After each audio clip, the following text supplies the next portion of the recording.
Good morning, good afternoon, good evening. My name is Ray Niles, and you've stumbled into the 19th episode of Red Barn Samplers. This is a channel where I specifically discuss cross-stitch, antique samplers, a little bit of life updates, maybe some market releases, and at the very end, I provide two useful tips that might be helpful for your iPhone. If you've not subscribed to this channel, I would encourage you to do so.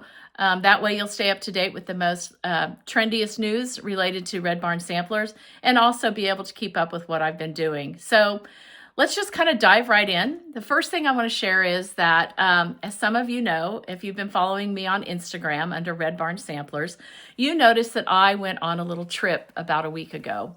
And it was a bucket list trip for my friend. She had decided she wanted to do a Viking tour. And so a Viking riverboat cruise. And so we did, and it was a wonderful time. Highly recommend it. We had no issues traveling.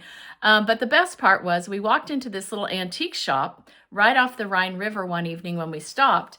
And inside this antique shop, I found this. Now, it's never going to be a sampler that I would reproduce. But when I first saw it from across the room, I thought for sure it was on paper. It is not on paper.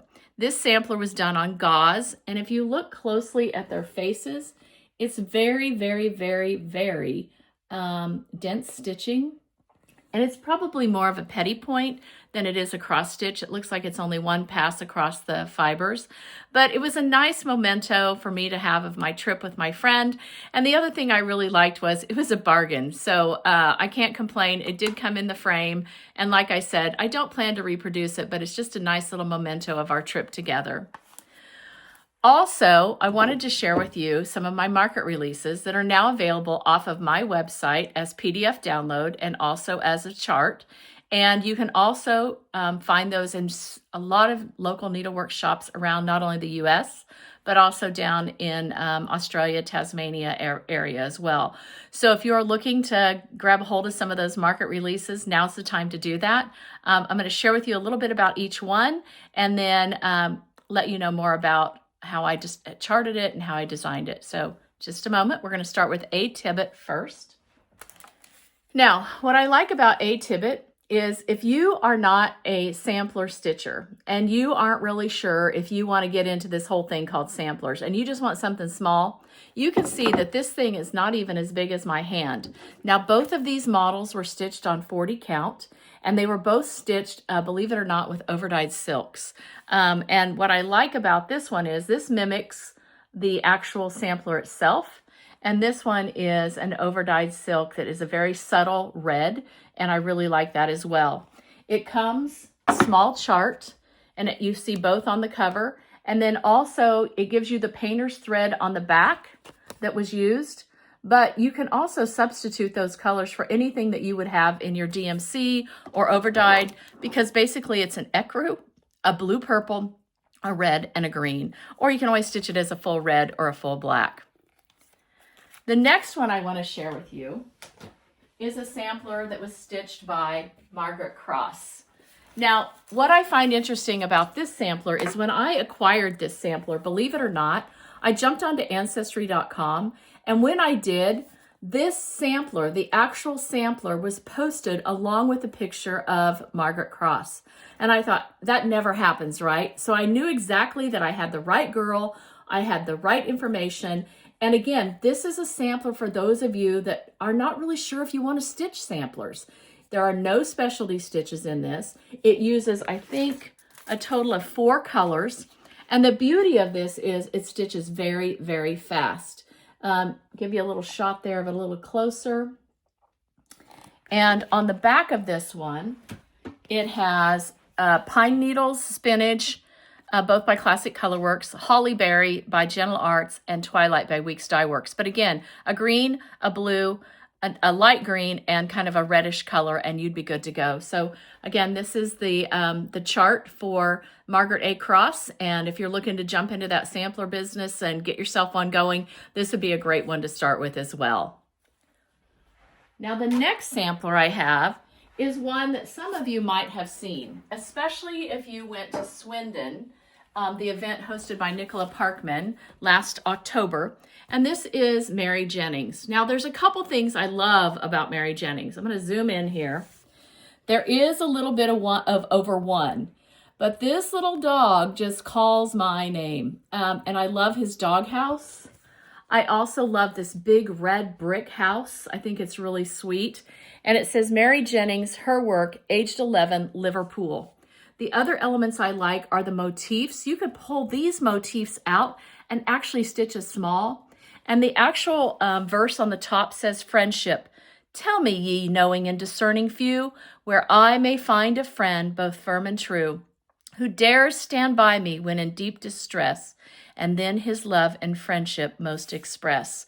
I know of one individual who is stitching this with her friend, and I have a feeling they're going to each do some stitching on each other's sampler as well. But again, beautiful motifs in this if you just want to take out a motif or two and actually stitch something small. If you were in my class at Swindon, we use specific elements. Several people stitched the dog in the doghouse as a little 3-inch square holder, which was very fun as well. This is the chart. And the chart uses mainly DMC. In fact, all of it's DMC except for one. And the 1 Weeks Dye Works is a dolphin, which is a blue color. But everything else is specifically done with DMC. Again, that was done to help some of our friends who have a difficult time finding specialty fibers. And this is something that everyone can stitch. So there is a little bit of over one. The verse is over one. However, I did create a conversion on the inside for people who do not want to stitch the verse over one. And I'll show you what that looks like. The verse not over one looks like, hold please. The verse not over one just looks like this. It has the word friendship on it. So again, a very sweet sampler if it's something that you are looking to do for a gift or just to have a reminder of being a good friend hanging on your wall.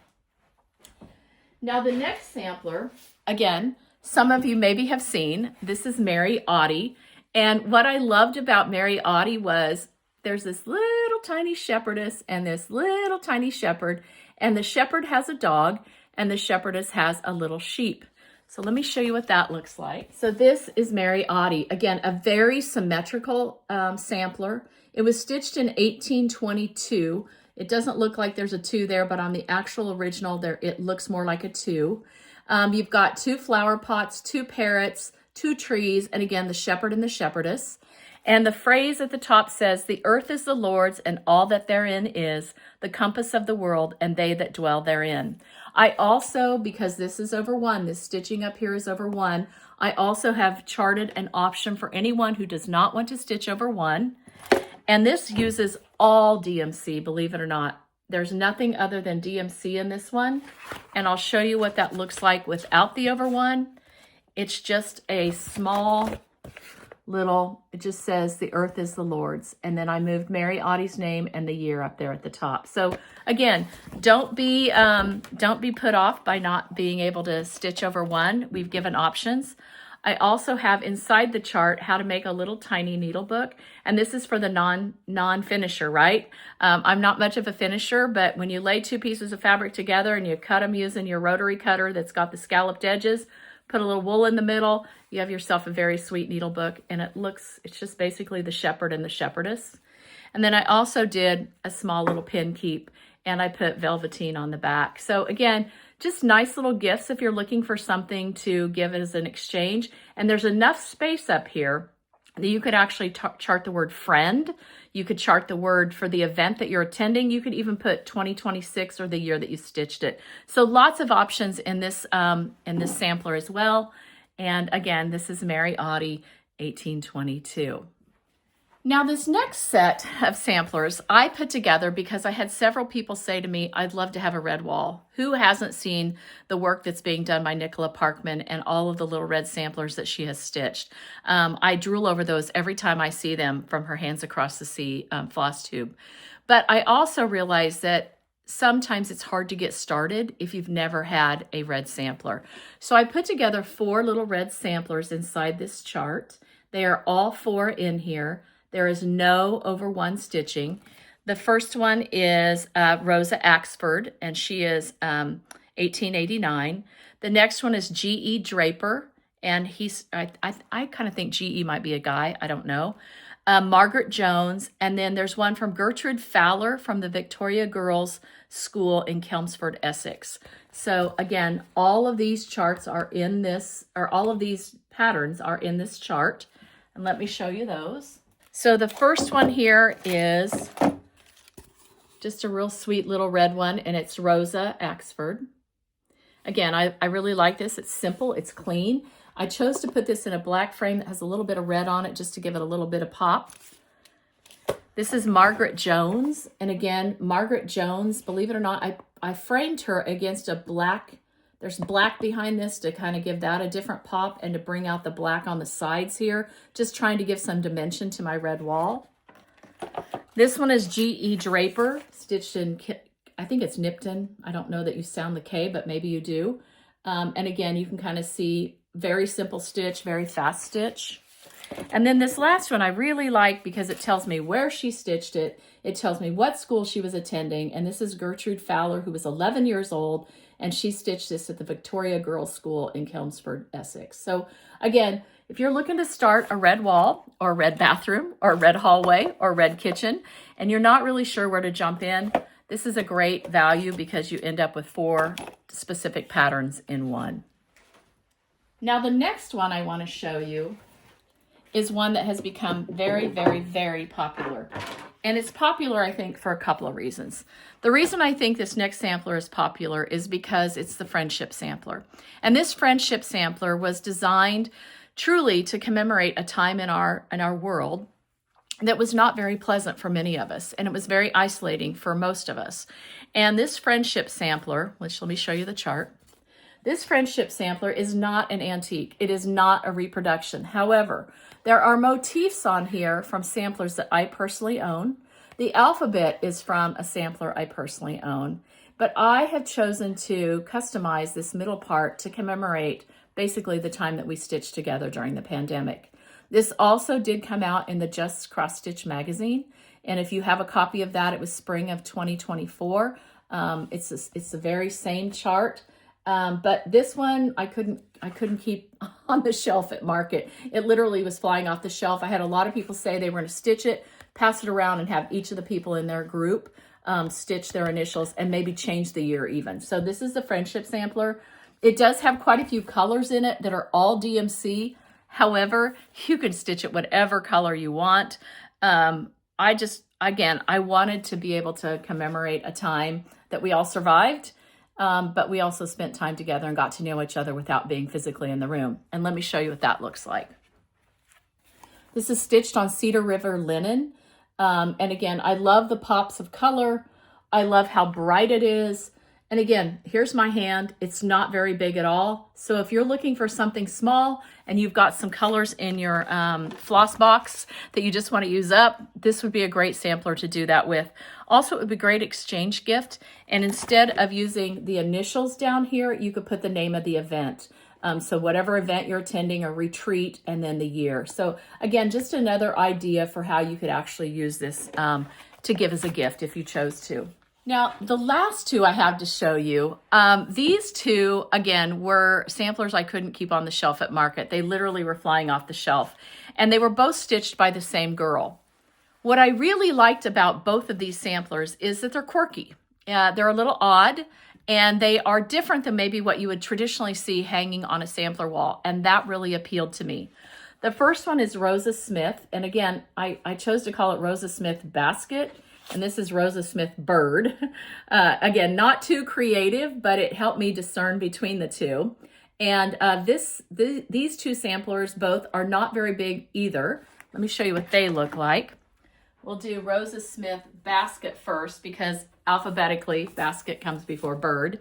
And I've had a lot of people say they love the blue in this because a lot of times you don't see blue in a sampler. And so they were looking to add a pop of blue to their sampler wall or their sampler collection. And who doesn't love a good berry bowl? You can see she did Rosa Smith 1840. And ironically enough, that Rosa Smith 1840 is the exact same way that she did it on the bird one as well. Maybe back this up a little bit. You can see kind of those colors a little better. Again, very symmetrical sampler. I chose a chunky frame because I wanted to be able to stand the picture rather than hanging it. So let me show you the bird one. I had one of the people who loves birds say to me, I'm just going to stitch the basket with the bird. I said, you go, girl. If that's what you want to stitch, do it. But you can see Rosa Smith 1840 down there at the bottom. I also really like this motif with the basket with the flowers. Again, just a very nice pop of color. And then if you put both of these together and you were to hang both of these, you could definitely get some dimension to your sampler wall and be able to see some really cool different ways that girls chose to show off their sampler skills. So that's Rosa Smith. This is the Rosa Smith bird, and this is Rosa Smith basket. And again, because of that huge basket up there, that's what I chose to call it. So those are the new releases. They are available on my website. They are available for download as well as hard copy PDF. But I would encourage you to visit your local needlework shop as well, because there you could also purchase your linen, your fibers. You could do a floss toss. But many of the shops across the United States, as well as down in Tasmania, are carrying my charts. So if you don't get them off my website, I would encourage you to go to your local needlework shop as well. Now, a couple other things I want to share with you as it relates to upcoming events. So I've had a couple people ask me, so Ray, how busy are you? What are you doing? I feel like I'm really busy, but it's stuff that I love doing. And I think that saying is, if you love what you do, you'll never work a day in your life. And I do love what I'm doing. And I love that what I'm doing allows me to travel. I love that it allows me to interact via social media. I posted a lot of little clips every day on my trip, and I had a lot of interaction from people that follow me. So again, if you're not following me on Instagram or even on Facebook, I would encourage you to do so. But here's what I've got coming up between now and November. So at the end of this month, I will be traveling to Colorado, and I'll be participating in the Sampler Guild of the Rockies. Super excited about that. A lot of those women have their kits because they're going to join us via Zoom as well as in person. Plan to really have a good time visiting with all of them and going through the kits, talking a lot about some of the samplers in my own collection, and being able to share with them just kind of the joy that comes from being able to just stitch in general. Right after that, the very next weekend in May, I will be going to the Queen City Sampler Guild in Cincinnati. And oh my gosh, I'm super excited about that as well. The ladies I've been working with to get this event going has been very, very fun. We did a kickoff phone call in January, and I highlighted the project, what it was going to be. Again, those samplers have shipped out. And I believe the person who's responsible for getting them to the members is working on getting those mailed out as well. So if you're one of those, look for your kit coming in the mail soon if you don't already have it. Then I have a little bit of a hiatus. I'm going to do a little bit of traveling in the summer. But in September, I will be at the Hobby House Needleworks event with my good friends Kathleen Littleton and Nicola Parkman. We're very excited to be returning for a second year at Hobby House.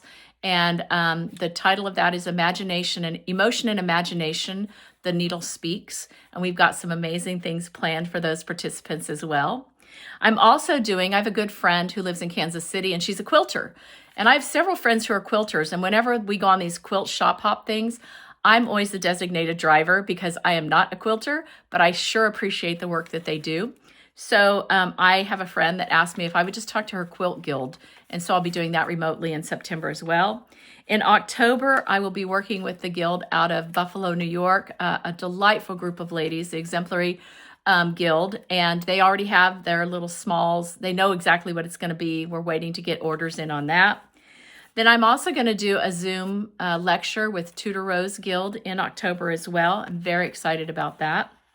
And then in November, I have one with the Northwestern Sampler Guild. And again, that'll have a very small, based off of a sampler I have as well that ties to the lecture. And again, I'm looking forward to doing that as well.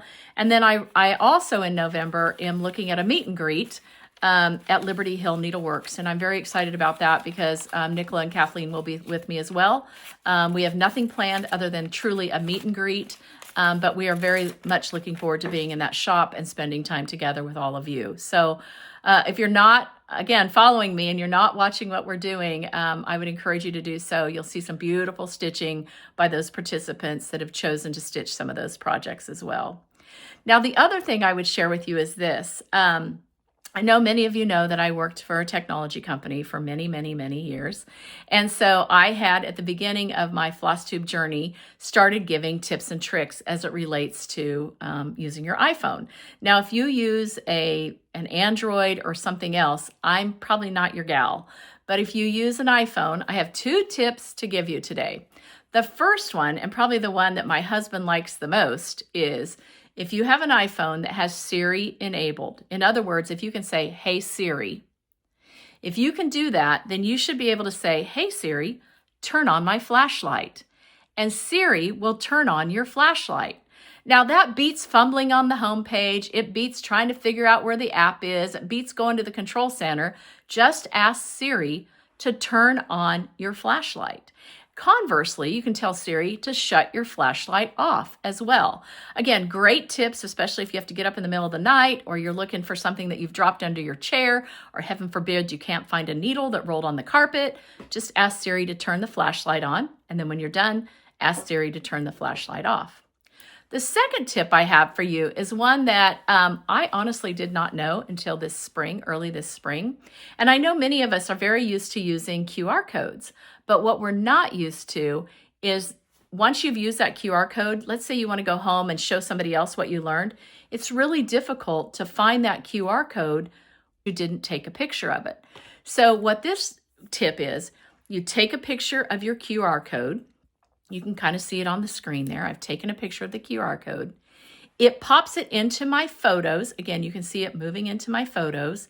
And then when I get home and I want to show my husband or my kids or my friend the next day something that I found on that website using that QR code, I do a long press on that QR code picture.